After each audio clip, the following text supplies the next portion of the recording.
నమస్తే. దేశవ్యాప్తంగా ఒక సంచలనమైనటువంటి వార్తే.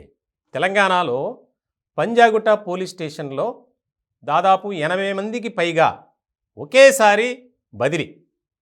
ఇప్పటివరకు దేశ చరిత్రలో ఈ విధమైనటువంటి నిర్ణయం తీసుకోలేదు పోలీస్ బాసులు. ముఖ్యంగా పంజాగుట్ట పోలీస్ స్టేషన్‌పై అనేక రకాల ఆరోపణలు, అవినీతి అక్రమాలకు నిలయంగా పంజాగుట్ట పోలీస్ స్టేషన్ మారింది అనేది అధికారులు నిర్ధారించారు.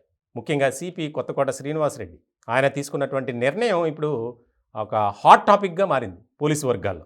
ఎందుకనంటే ప్రతి విషయంలో పంజాగుట్ట పోలీసులు ఇన్వాల్వ్ అవ్వటం, ల్యాండ్ డిస్ప్యూట్స్, సివిల్ డిస్ప్యూట్స్, అలాగే కేసుల్లో ఎవరైతే నిందితులు ఉన్నారో వారిని తారుమారు చేసేసి కేసులు నమోదు చేయటం. అలాగే పంజాగుట్ట పోలీస్ స్టేషన్ పరిధిలో ఉన్నటువంటి షాపింగ్ మాల్స్ కానీ, పబ్లు కానీ, రకరకాల హోటల్స్ ఇట్లా ఉన్నాయి కొన్ని.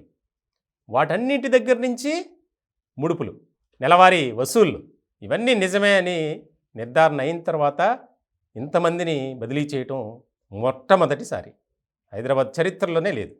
ఇప్పుడు పోలీస్ వర్గాల్లో ఇదే ఒక ఆసక్తికరమైనటువంటి పరిణామంగా చర్చగా మారింది. నెక్స్ట్ ఎవరు, ఏ పోలీస్ స్టేషన్పై ఫోకస్ పెట్టారు అనేది చాలా కీలకంగా మారింది. ముఖ్యంగా ఎక్కువగా ఇటువంటివి అంటే షాపింగ్ మాల్స్ కానీ, అలాగే పబ్స్ కానీ, స్టార్ హోటల్స్ కానీ ఇట్లాంటివి ఉన్నాయి. చాలా మాదాపూర్ కానీ, ఎస్ఆర్ నగర్ కానీ, పంజాగుట్ట కానీ ఇట్లా కొన్ని పోలీస్ స్టేషన్లు ఉన్నాయి. ఇలాంటి సందర్భంలో నెక్స్ట్ ఎవరు, చాలా పోలీస్ స్టేషన్లో కొంతమంది ఉన్నతాధికారులను మార్చబోతున్నారు అనేది ప్రచారం జోరుగా సాగుతుంది. ఇప్పటికే అవినీతి ఆరోపణలు ఎదుర్కొంటున్న వారు దొరికిపోయారు. చాలామందిని సస్పెండ్ చేశారు, కొంతమందిని అరెస్ట్ చేశారు. ఉదాహరణకి పంజాగుట్ట పోలీస్ స్టేషన్ ఇంత వెయిట్ వేయడానికి కారణం ఒకటే.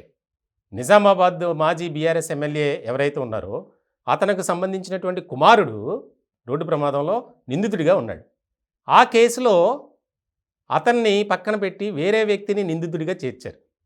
ఆ వ్యవహారంలో పంజాగుట్ట సిఐగా ఎస్హెచ్ఓగా ఉన్నటువంటి దుర్గారావుపై వేటు పడింది.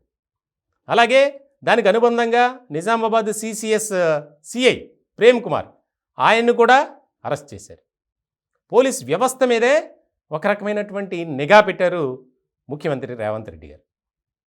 ఇలాంటి సందర్భంలో పంజాగుట్ట తర్వాత ఏ పోలీస్ స్టేషన్ అనేది ఒక రకమైనటువంటి చర్చ జరుగుతుంది.